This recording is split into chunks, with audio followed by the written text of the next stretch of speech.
Hi hello ನಮಸ್ಕಾರ, welcome to Aishu cartoon channel. ಯಾರೆಲ್ಲ ಈ ವಿಡಿಯೋ ಮೊದಲು ನೋಡ್ತಿದ್ದೀರಾ ಪ್ಲೀಸ್ ಲೈಕ್ ಮಾಡಿ, ಶೇರ್ ಮಾಡಿ, ಸಬ್ಸ್ಕ್ರೈಬ್ ಮಾಡೋದನ್ನು ಮರಿಬೇಡಿ. ವಿಡಿಯೋ ತಪ್ಪದೆ ಕೊನೆವರೆಗೂ ನೋಡಿ. ಬನ್ನಿ ಕಥೆಯನ್ನು ಪ್ರಾರಂಭ ಮಾಡೋಣ. ಒಂದಾನೊಂದು ಊರಿನಲ್ಲಿ ಒಂದು ವಿಶಾಲವಾದ ಮೈದಾನದಲ್ಲಿ ಒಂದು ದೊಡ್ಡ ಆಲದ ಮರವಿತ್ತು.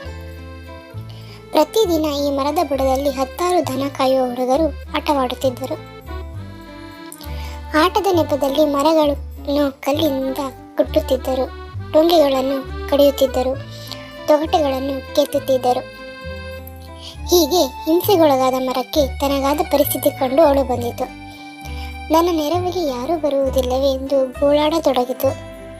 ಅದೇ ಮರದ ತುದಿಯಲ್ಲಿ ಗೂಡು ಕಟ್ಟಿಕೊಂಡಿದ್ದ ನೀಲ ಹಾಗೂ ಬೋಳ ಎಂಬ 2 ಕಾಗೆಗಳಿದ್ದವು. ಮರದ ಆರ್ತನಾದ ಕೇಳಿಸಿತು. ಮರದ ಮುಂದೆ ಬಂದ ಕಾಗೆಗಳು, ಎಲೆಯ ಮಿತ್ರನೇ, ಏಕೆ ಹೇಳುತ್ತಿರುವೆ? ನಿನಗೆ ಬಂದಿರೋ ಕಷ್ಟವೇನು? ನಾವು ಏನಾದರೂ ಸಹಾಯ ಮಾಡುವೆವು ಎಂದವು. ಕಾಗೆಗಳ ಮಾತಿನಿಂದ ಖುಷಿಯಾದ ಆಲದ ಮರ ತನಗಾದ ಕಷ್ಟವನ್ನು ಚಾಚು ತಪ್ಪದೆ ವಿವರಿಸಿತು. ನೀನು ಚಿಂತೆ ಮಾಡಬೇಡ, ಇರು, ಬರುತ್ತೇವೆ ಎಂದು 2 ಕಾಗೆಗಳು ಕಾ ಕಾ ಎನ್ನುತ್ತಾ ಹಾರಿ ಹೋದವು. ಮರವಿದ್ದ ಜಾಗದಿಂದ ಸ್ಮಶಾನವೊಂದರ ಬಳಿ ಬಂದ ಕಾಗೆಗಳು ಅಲ್ಲಲ್ಲಿ ಬಿದ್ದಿದ್ದ ಮೂಳೆಗಳನ್ನು ತಂದು ಆಲದ ಮರ ತುಂಬ ನೇತು ಹಾಕಿದವು. ಮರುದಿನ ಮರದ ಬಳಿ ಬಂದ ದನ ಕಾಯುವ ಹುಡುಗರು ಮರದ ರೆಂಬೆ ಕೊಂಬೆಗಳಲ್ಲಿ ಜೋತು ಬಿದ್ದಿದ್ದ ಎಲುಬುಗಳನ್ನು ಕಂಡು ಗಾಬರಿಗೊಂಡು ಅಲ್ಲಿಂದ ಓಟಕ್ಕಿದ್ದರು. ಈ ಘಟನೆ ನಂತರ ಮರದ ಬಗ್ಗೆ ಭಯ ಉಂಟಾಗಿ ಯಾರೂ ಹತ್ತಿರ ಸುಳಿಯುತ್ತಿರಲಿಲ್ಲ. ಮುಂದಿನ ಒಂದು ಋತುವಿನ ತನಕ ಮರದ ತುಂಬ ಹಸಿರೆಲೆ ತುಂಬಿಕೊಂಡವು. ಸುಂದರವಾಗಿ ಮರ ಕಾಣತೊಡಗಿತು. ಇದೇ ವೇಳೆ ನೀಲ ಕಾಗೆ ಗೂಡಿನಲ್ಲಿ ಮೊಟ್ಟೆ ಇಟ್ಟಿತ್ತು. ಒಂದು ದಿನ ಆಹಾರಕ್ಕಾಗಿ 2 ಕಾಗೆಗಳು ಹೊರಗೆ ಹೋಗುವ ಪರಿಸ್ಥಿತಿ ಬಂದಿತ್ತು. ಆಗ ಮರದ ಬಳಿ ಬಂದ ನೀಲ, ನಾನು ಹಾಗೂ ಬಾಳ ಆಹಾರ ಅರಸಿ ಹೊರಗೆ ಹೋಗುತ್ತಿದ್ದೇವೆ. ಗೂಡಿನಲ್ಲಿ ಮೊಟ್ಟೆಗಳಿವೆ, ಜೋಪಾನ, ಹತ್ತಿರದಲ್ಲೇ ವಿಷಕಾರಿ ಹಾವೊಂದು ಸುಳಿಯುತ್ತಿದೆ ಎಂದು ಮರಕ್ಕೆ ಮನವಿ ಮಾಡಿಕೊಂಡಿತು. ಇದಕ್ಕೆ ಒಪ್ಪಿದ ಮರ ಹೋಗಿ ಬನ್ನಿ ಎಂದು ಕಳಿಸಿಕೊಟ್ಟಿತು. ಹಾವಿನ ಸ್ನೇಹ ಮಾಡಿದ ನಾಶವಾದ ಮರ ನೀಲ ಹಾಗೂ ಬಾಳ ಹಾರಿ ಹೋಗಿ ಇದನ್ನು ನೋಡಿದ ಹಾವು ಸರಸನ್ನೇ ಮರದ ಬಳಿ ಬಂದು, ನಾನು ನಿನ್ನ ಮಿತ್ರನಾಗ ಬಯಸಿದ್ದೇನೆ. ನನಗೆ ಅನೇಕ ದಿನಗಳಿಂದ ಆಹಾರ ಸಿಕ್ಕಿಲ್ಲ. ನನಗೆ ತುಂಬ ಹಸಿವಾಗಿದೆ. ಮರದ ಮೇಲಿರುವ ಮೊಟ್ಟೆಗಳನ್ನು ತಿನ್ನಲು ಬಿಡು ಎಂದಿತು. ಇದಕ್ಕೆ ಒಪ್ಪದ ಮರ ಮೌನವಾಗಿತ್ತು. ಮಾತು ಮುಂದುವರಿಸಿದ ಹಾವು, ನೀನು ಕಾಗೆಗಳ ಮಿತ್ರ ಎಂಬುದು ಗೊತ್ತು. ನನ್ನ ಶಕ್ತಿಗೂ ಕಾಗೆಗಳ ಶಕ್ತಿಗೂ ಎಲ್ಲಿಯ ಹೋಲಿಕೆ? ಹಾವಿದೆ ಎಂದರೆ ಮರದ ಬಳಿ ಯಾರೂ ಸುಳಿಯೋಲ್ಲ, ತಿಳಿದಿರಲಿ.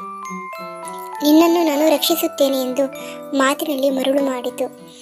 ಹಾವಿನ ಮಾತಿಗೆ ಒಪ್ಪಿ ಕಾಗೆ ತತ್ತಿಗಳನ್ನು ತಿನ್ನಲು ಮರವು ಅನುಮತಿ ನೀಡಿ ಹಾವಿನ ಸ್ನೇಹ ಬೆಳೆಸಿತು.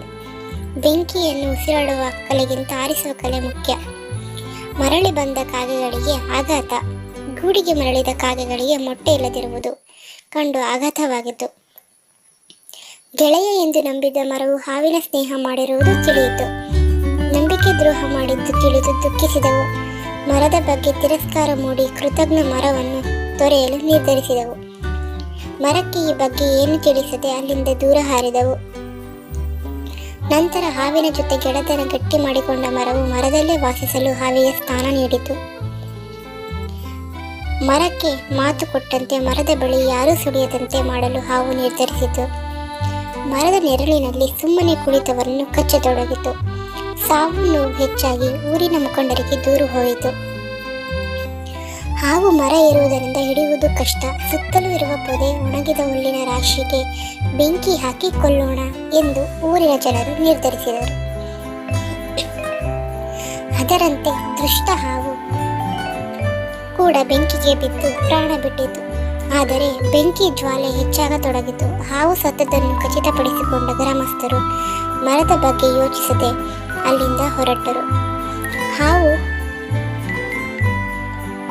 ಕೊಲ್ಲಲು ಹಾಕಿದ್ದ ಬೆಂಕಿ ನಿಧಾನವಾಗಿ ಮರಕ್ಕೂ ತಗಲಿ ಮರವು ಕೂಡ ಸುಟ್ಟು ಹೋಯಿತು.